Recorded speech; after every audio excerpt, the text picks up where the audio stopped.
Hello, my name's Daniel Christopher Pavsic, and I'm an aspiring architect who enjoys being out with my family and friends, having a good time, going out socialising, meeting new people, being active, exercising. This includes stuff like going to the gym, to even studying outdoors. Just being out of the house is always good. Just meeting new people is always good as well.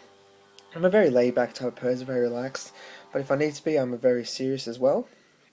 When it comes to architecture, the period or era or style that I love most is the modernist era. This is for plain simple fact that I'm much a designer who believes less is more.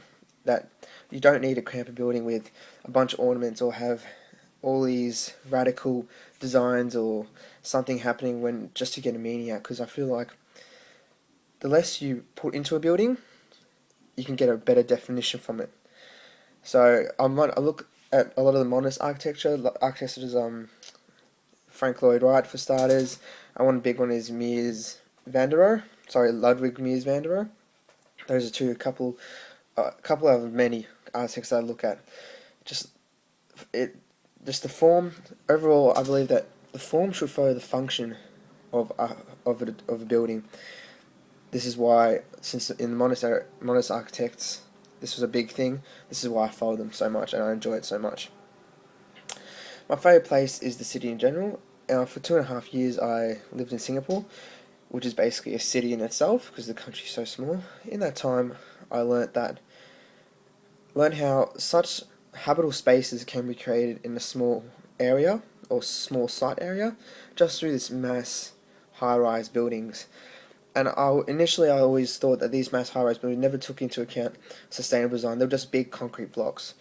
After living there for 2.5 years and exploring and doing a couple of work experience with a few architect firms, you realize that a lot of environmental stuff, they take into account. They really go for a sustainable design, and they really understand the fact that with this large influx of people and large influx of energy that's needed, sustainable ways and sustainable designs need to be created. You can't just create a big concrete block. I also love Melbourne City, just in general, for, like I said, its architecture, its diverse cultures, its everything. I just love the city in general.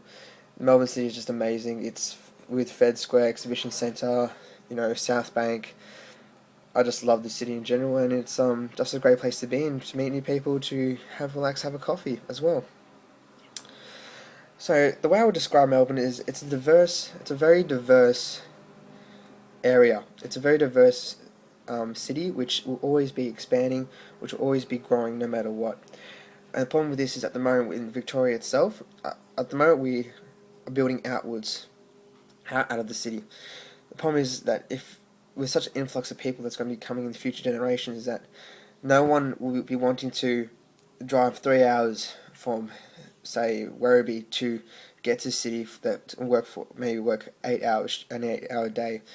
So I find that the future struggles with Melbourne will be that they have to find a way to start building more high rises, more unit blocks, to start building up instead of building out, just to cater for because we have many diverse cultures coming in, and Melbourne celebrates that. We celebrate it through cultural events, all sporting events. So it's not like we're detesting people coming to the city.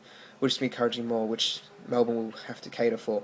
It caters for it well now, but it will just be an issue for the future. Some personal stuff about me. My favourite film is easily the Thor, Iron Man, the Avengers series in general. I just love it. I've always loved being a comic book kid. So they're big things I love and I just absolutely enjoy. Now, when it comes to my favourite architect, I have many, but easily the one I love most is Ludwig Mies van der Rohe for his works in the Barcelona Pavilion, the SRR Crown Hall, and the Farnsworth House. Sorry. The reason he is such a big influence is because he really evokes the less is more approach with his forms really combining just two simple materials of glass and steel, and really opening up, using those two materials to open up a structure that evokes a great meaning or evokes its concept to people. So he's easily one of my favourites. But when it comes to present or contemporary architectural firms, I'm a big fan of the firm, sorry, the New York-based firm Snow Heater, especially for their piece or the design for the Oslo Opera House.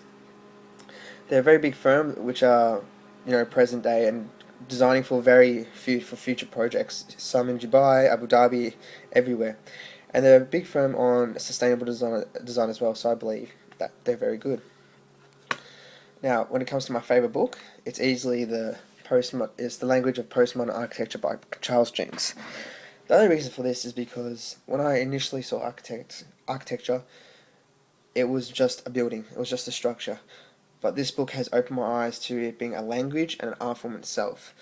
That a designer is trying to design a building to express words to an audience, is trying to express a meaning, is trying to get the audience to describe their building in a certain way, using language as a form of expression. And that before this is built, it's an art form. It's a form of art. It's using your imagination, creativity skills, and putting it on a piece of paper and just create this piece of artwork. So before the actual building is actually made, it's an art form. It's an art form that is evoking a language to people. That's what I believe in. When it comes to favorite musical pieces, I don't really have one, to be honest. I'm not a big music fan. I mean, I am with the concerts and stuff, but not really any musical pieces. My hobbies or crafts or any skills I have is that when I was a kid, I always wanted to be two things, have two dream jobs. It would either be a mechanic or an architect. Even though they're both two separate ends of the scale, I love both. So I decided to follow the architect approach, and now currently I'm doing mechanics as a pastime hobby through restoration of cars. Just feeling around with engines. It's something I love, so I combine the two, which is good. What inspires me most is challenges, or people challenging me, saying you can't do this, or that doesn't look good, it won't be right. When someone says that, I really push myself forward, and I really concentrate and focus and prove to someone that I can do it, and it will have a good approach at the end and a very good successful piece. What I really detest and despise is people who do not think of their concept while they're designing. Is people who design or form and then think of their concept.